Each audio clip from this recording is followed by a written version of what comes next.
Beyonce wrote Church Girl for me.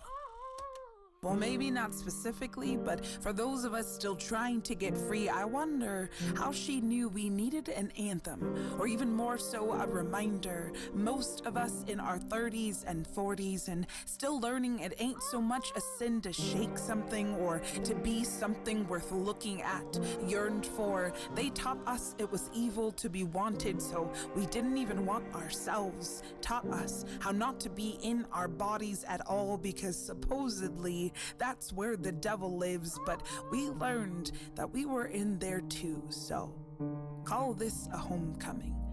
Call this here a revival, a return to the bodies we've always had and were never given space to call them ours. This is where the Friday night turns Saturday morning and somehow still make it to whatever Sabbath we find ourselves part of.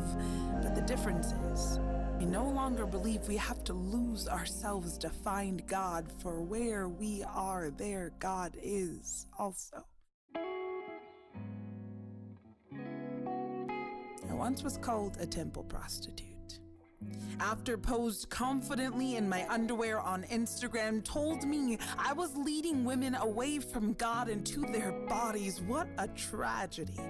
I can't convince a man why returning to our feminine is the closest to God we'll ever be in a world made for cis mentalities and normalities, as if all this shake and gyrate were not the very keys to a heaven made for all of us, where the pearly gates stay open so they won't hear this hymn because it's not for them. And Beyonce wrote Church Girls for all of us. In our 30s and 40s, still trying to get free, still trying not to be angry at the ways that they used to keep us in cages. Eventually, we were made to break. A reminder that it's okay to be this righteous and ratchet in the same breath. An anthem of intention. She ain't trying to hurt nobody. She's just breaking free and staying free and breaking the cages for her sisters as she dances with her hips, finds glory in her dips.